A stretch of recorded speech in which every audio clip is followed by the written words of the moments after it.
Imagine there's someone constantly poisoning your life, at work, in your personal life, or even among friends.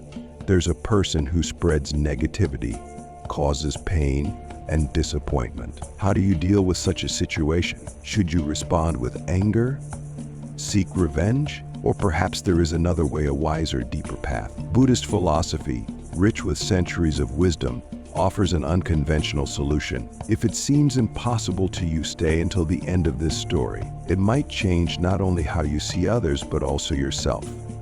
In one of the ancient Buddhist stories, there was a young monk who had just started his journey at a monastery. He was a diligent student, listening carefully to his teacher and following all instructions. But there was one person in the monastery who constantly irritated and provoked him. This person was rude, mocking, and always found a way to hurt the young monk.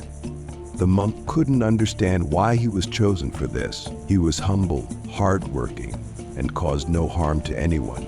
Yet he faced new provocations daily. Over time, his patience began to wear thin. Bitterness and anger started to build inside him. He thought about how to make this person stop their torment. Despite the Buddhist teachings, his mind whispered that he should respond with rudeness to rudeness. But one day he decided to approach his teacher for advice. The teacher greeted him with a smile and listened. Then he said, "This person has come into your life to teach you the most important lesson. He is your mirror. Each time you feel anger, look within yourself. What inside you reacts to his behavior? He is your teacher, though you don't yet realize it." The young monk was stunned. How could someone who causes him pain be a teacher? But Buddhist teachings are based on acceptance and mindfulness. Instead of fighting the external enemy, they suggest turning inward and understanding our own emotions and reactions. The teacher continued, "An evil person cannot truly harm you. The harm comes only from your reaction to them. If you respond with anger, you only strengthen their influence over you. But if you can see the suffering behind their anger, you will free yourself from their power. You will no longer be a victim of their words and actions." This lesson turned the monk's world upside down. He realized that every interaction with this person was an opportunity for his own spiritual growth. Instead of feeling humiliated or hurt, he began to see each conflict as training for his patience and compassion. Buddhism teaches us that all people, even the most evil and aggressive, are part of the same whole. They, like us, suffer, feel pain, and seek a way out of that suffering. But many are unaware of their internal wounds and instead pour their pain onto others. Understanding this is the first step to dealing with such people. When we encounter a mean person, our first instinct is to respond in kind. But in that moment, we lose control over ourselves and become part of the same cycle of anger and suffering. Buddhism offers a pause to recognize what inside us is reacting to their anger. Why do we feel irritation or hurt? It's important to understand that anger and hurt are our own reactions. No one can make us feel anything unless we allow it. When we begin to control our emotions, we become free from the influence of others. One of the ways to deal with a mean person is through the practice of compassion. Buddhist philosophy tells us when you see someone who causes pain, know that they are suffering.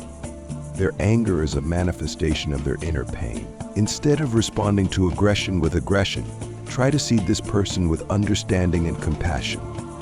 This doesn't mean justifying their actions or letting them continue to hurt you. It means that you stop being a victim of their behavior. You control your reaction and don't fall into their provocation.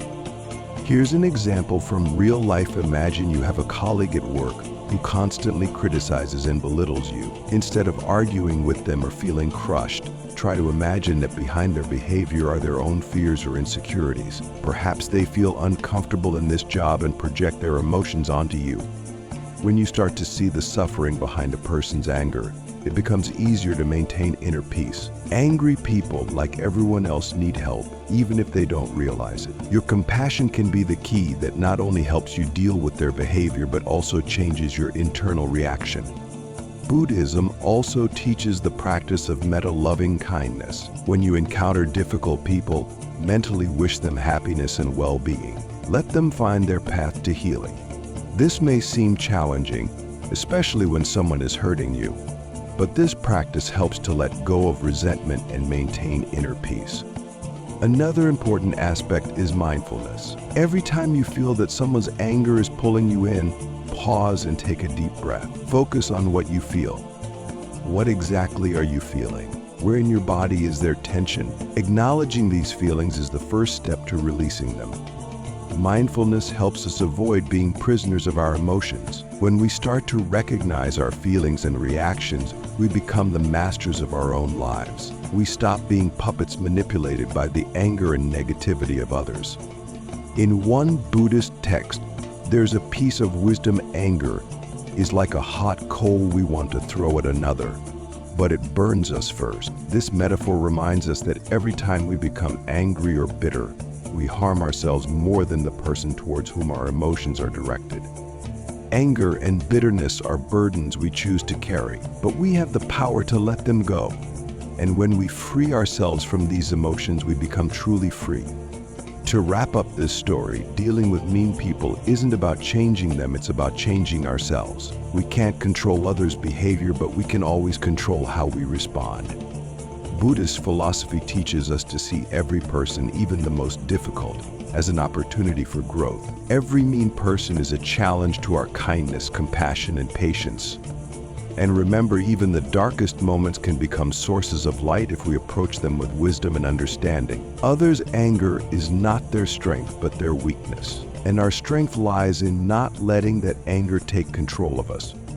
If you enjoyed this story and want to learn more about Buddhist wisdom, don't forget to subscribe to our channel, leave comments, share your stories, and give us a like. Together, we can find the path to inner peace and harmony.